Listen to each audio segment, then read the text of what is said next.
Hey, welcome to another episode of Local Marketing Beat brought to you by Uberall, the only location marketing platform that connects your digital presence to revenue.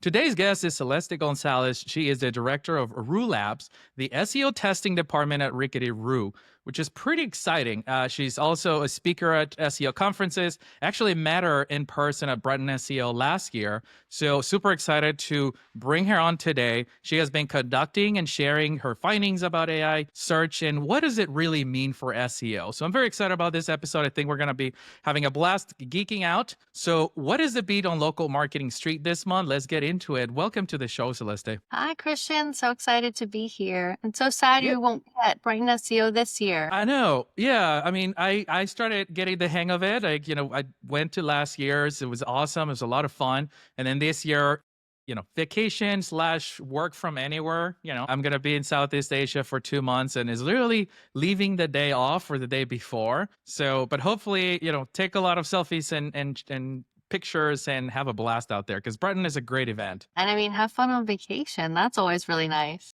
Yeah, that is always very nice.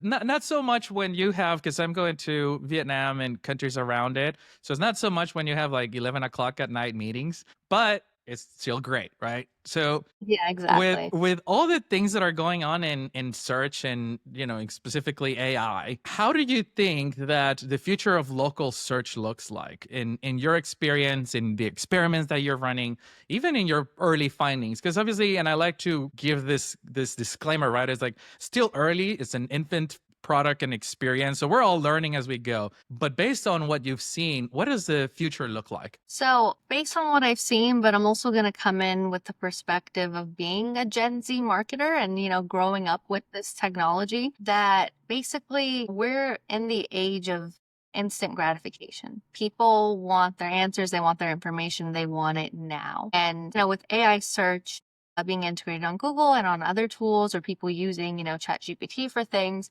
they're expecting a lot almost immediately.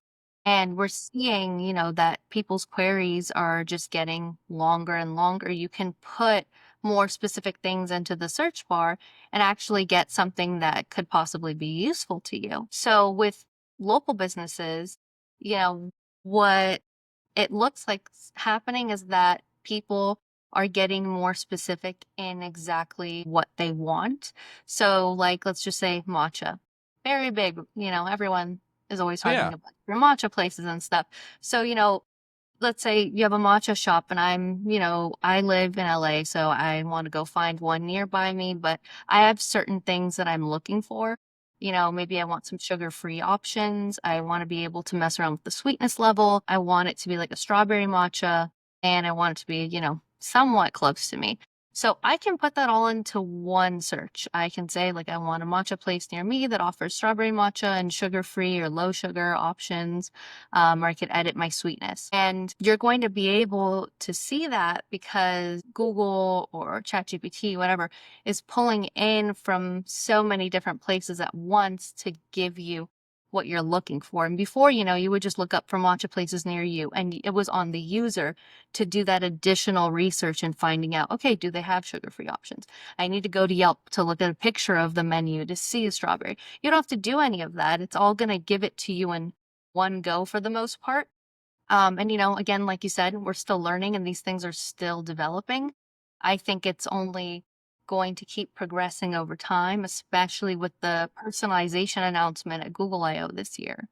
Now it's going to remember that I like sugar-free options. So I might not even have to even add that in my searches as we keep going, because it's going to remember that I'm always looking for sugar-free options. And you hit it spot on when you say people really want fast answers right now. I've been out with friends where they pull out ChatGPT and they're looking for something, and if they can't find it, it's already it's an assumption that if they cannot find, or that they can find everything on ChatGPT.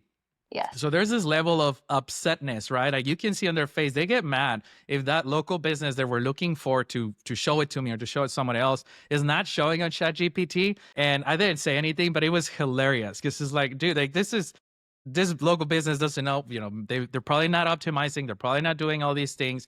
Plus, ChatGPT is getting better and better, but it's not there, right? But it's funny how the speed of adoption was for local search, because I mean, it's been less than a year, right? That really came out with search, and that with ChatGPT was able to find things locally. But the adoption rate of like people expecting the correct answer, that exactly what they're looking for, it's funny. I think it's very, very funny, and they get mad at it. They do, and it's like, what do you mean? I have to do additional research? Like, what is this, Right. It's 22? like, do I Like, have no, to search? it's Do I like, have to ask again? Like, what are you talking about? yes. Yeah, I have to keep prompting, or like I have to keep like, what, why aren't you telling me what type of matcha you have? Like, but disqualified. That's it. They'll immediately just move on to the next thing. Now, for somebody like that, right? Like, whether it's a small business, multi-location franchise, anybody that has a local presence and they need to be present on these AI searches, what are some strategies that come to mind that you can share with our audience? Because I think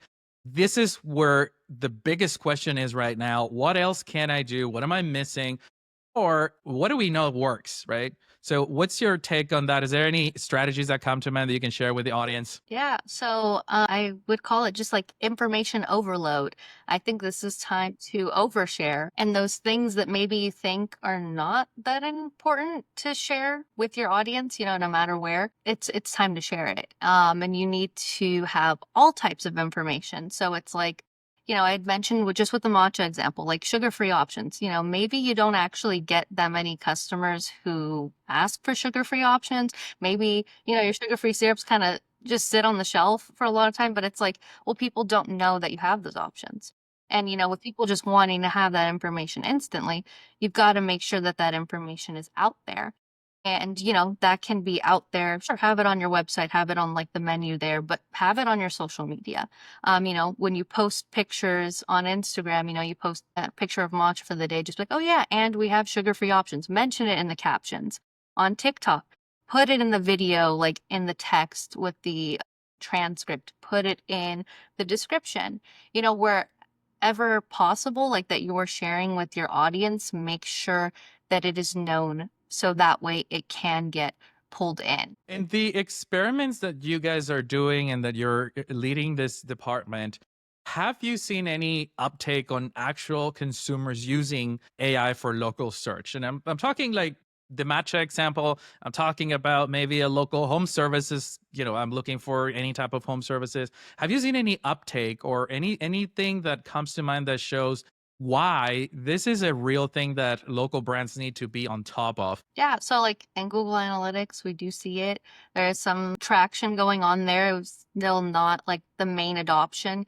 Something like home services, you got to think sort of, again, it's just always thinking about the audience and the user first. So something like home services where you're looking at like HVAC systems and stuff, you might have some people coming in from Chat GPT from that, but it's like, well, who are homeowners?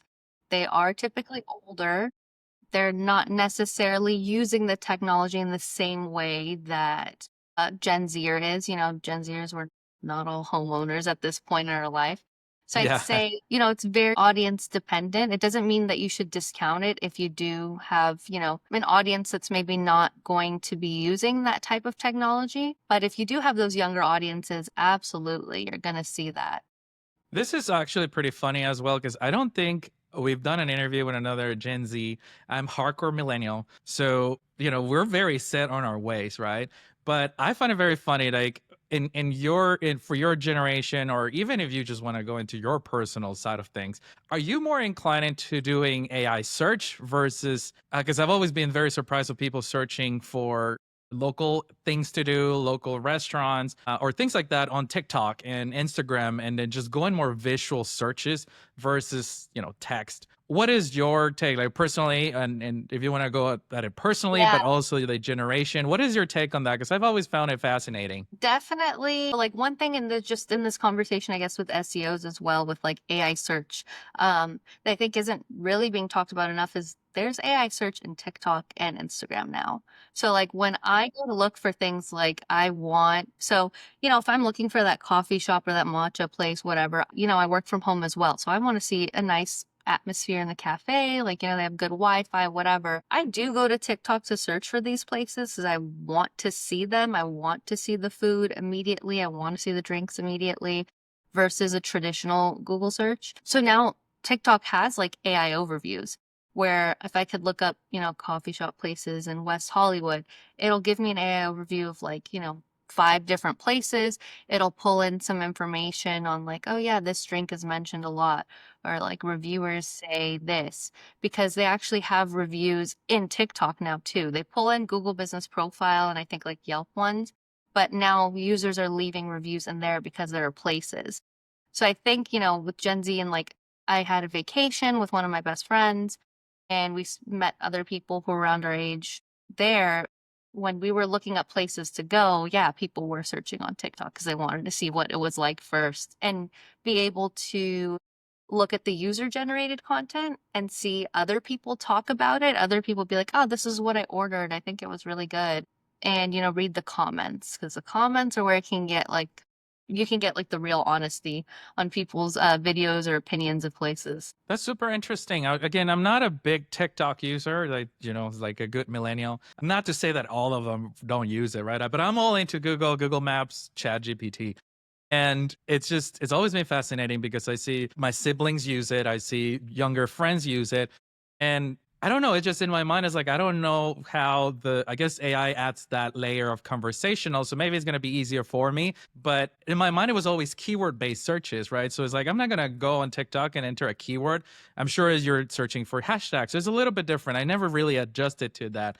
But with this AI integration now, from TikTok or, it's even social media as a whole, how do you think the consumer journey keeps changing across the board, right? Because do you think it's just going to be a generational thing like it used to be years ago, or eventually everybody will use across the board, a variety of things? So I think like to kind of get a little off topic. So like with AI generated like videos, that's kind of getting everyone across all age groups where they're just like, oh my God, I didn't Right. realize it was AI generated. Like I thought that was real. Yeah. And we're seeing that, with boomers on Facebook and we're seeing that with Gen Z on TikTok. And I feel like, right now, maybe the adoption for the older generation of like getting into it may not, is not going to be there like Gen Z. The exposure is happening no matter what. And as it's getting integrated into more of these platforms, like we're seeing on Instagram, I don't use Facebook. So, I'm sure Meta, if they're doing it on Instagram, they're going to do it on some level to Facebook, that it's going to just kind of be in our face and you're going to kind of be forced to adopt to sort of use it. Yeah. So yeah, sorry to like get off topic there, but I'm like, no matter what, I think if you're online, the exposure level will be there. Now, across all of these platforms, and we're talking about both AI generated content, which I love. I've generated so many that look so realistic that even I forget that it was AI, all the way to AI search, right? How do you see the search efforts really combine for conversions? Because at the end of the day, local brands want conversions, they want foot traffic, they want online ordering. So what's your take there on how or what can be done for them to close this gap, right? Because now we have even more channels that we used to from 2 years ago. All things AI, right? You just mentioned TikTok AI. So what can you tell us there about conversions? Like, how do we bring it from all these searches and conversationals and chats over into a conversion? Yeah.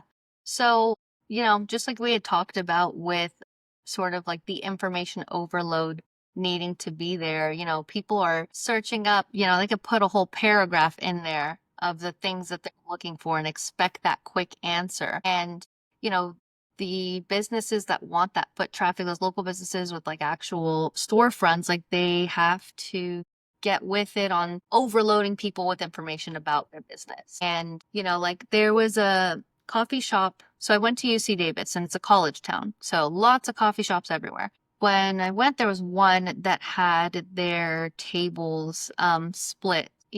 Only locals knew this. Like if you went there, you would know, but they have like little signs on some of the tables. So you know that those tables are designated for people to just sit and enjoy coffee. You're not allowed to work there. So that way it gives a chance Interesting. to like, the actual locals who live there who don't study, whatever, Yeah. just families and stuff to just go sit down, enjoy a coffee and a pastry. The other tables, go ahead, do your work on. And that's something, you want to know unless you visited or you lived there, you talked to someone about it. Now, if you're to do like a search for that coffee place, you see there's like a generative AI thing that pops up with like the know before you go, Hmm. and it pulls in, the other quirks about the place. So it's like it pulls in like, oh, know before you go. This place offers fair trade coffee. You have to get a Wi-Fi access code, and the tables are split. You'll see that pulled Wow. in, and it pulls it in from like reviews, and then there's this thing called like local wiki for the college. It pulls it in from there. Okay. Because the business doesn't really have that information on their website, their social media. So it's just Right. pulling from whatever it can because it's trying to help out those people. And in terms of conversions, if I'm someone who actually just wanted to sit down and enjoy my coffee, if I'm able to get that answer immediately, then boom, you converted me because I know, like, okay, I have a chance at getting a table and being able to sit, Yeah. enjoy Yeah. this place. And that's something that may seem like a small detail that doesn't seem that important to really put anywhere. But at the same time, it showed up in the know before you go, where if a user were to then click into any of that information, it's not going to that business's website. It's not going to that business's Instagram. It's going to third parties. So it's very important for you to, local businesses to have any small detail possible that could be a determining factor for someone on their own channels and have it spread out across other ones like a local wiki. Reddit gets pulled into the know before you go. If there are opportunities, obviously you don't want to spam Reddit with stuff about your business. Right. Yeah, just across platforms and making sure that, those features that could be really helpful for people in knowing before they go, that it's all available. Yeah, I've been to a bunch of coffee shops where you cannot find, for the love of God, a table because everybody's working on their laptop and they stay there for 2-3 hours. Yeah. So that makes total sense. Now, I hear that these guys don't have their own online data all in one place, right? There's no website, there's no everything combined and to feed it more. But obviously, speaking about probably more of a well-established local visibility, if they do have a website, if they do have, social profiles and Google business profile, and then even people forgetting about Bing places that we've been lately talking about because now is being used for AI search. If that's the case, right? It's assuming that a brand has them all. What's your take on that case, right? It's like we talked about earlier about information overload, right? Like share as much as you can, share everything you can. Does that mean like share it across all the platforms, the exact same thing? Or have you noticed or tested like, hey, this chunk of information goes here, and then this chunk of information only goes to the website? Have you tested any of that? Yeah, so I would say that in general, like your website should sort of be the place where everything is. And like, the written form, obviously you still want your videos and your photos there, whatever. But I think that should be your source of truth. And then Okay. when it comes to like your social media platforms, it's going to be, dependent. Like this is where local SEOs, like, we can't do it all. And we should, we're not the social media experts here. Like I'm not going to come in and tell the Instagram manager how to do their job, but I could just be like, hey, I think we should, we're mentioning this on the website. Like we've got this going here. I think, it would be nice if we had a social post about it, whatever. That's where collaboration has to come into play. And making sure that everything on the website, like everything is there on the website, and it's because it's something that the business owns. And with the social media profiles, they come in and reinforce that. And in trying to, if your agency side, try to work with the social media team. If, the client that you're working with has other social media teams, different agencies and stuff, try to collaborate because it's going to be very important in their visibility overall, since we're seeing, even in AI overviews, you're seeing social media profiles, reels and stuff being pulled in there. So you do want to make sure that, anything that you're putting out there, it's consistent. Absolutely. And I think we had a recent episode with someone from SEMrush, and they were talking about this exact same thing where SEO is no longer just your basic ranking factors, right? And even overall calls it LPO, right? Is the foundation to be found, be chosen, and drive loyalty. And all these pillars, the one consistent thing is an SEO has for the first time really that advantage that could become the leader in the digital marketing team just because everybody has to collaborate with the SEO, right? And assuming you have an SEO team or it's just one specialist, you have your social team, they need to collaborate. You have your website team, they need to collaborate, right? You have your operations, right? Like in franchises, a lot of them have location managers and operations managers, and hours change, reviews bring a lot of insights that need to share back, right? So it all revolves around this SEO person that cannot do it all, but they can, I think they're in a good spot, or we are, right? We are in a good spot to lead these conversations, right? To bridge the gap. Is that kind of what you're seeing Yes. from other, brands and local branches or locations? Yeah, definitely. I think it's just we kind of have to be the glue now. I think before, we're kind of siloed, kind of off in our own little corner, and that's over. It's done. Yeah. Yeah, it's the time for as much collaboration as possible. And, like I said, there's the AI overviews in TikTok and within Instagram. So, we're learning about this stuff. We're deep into this stuff.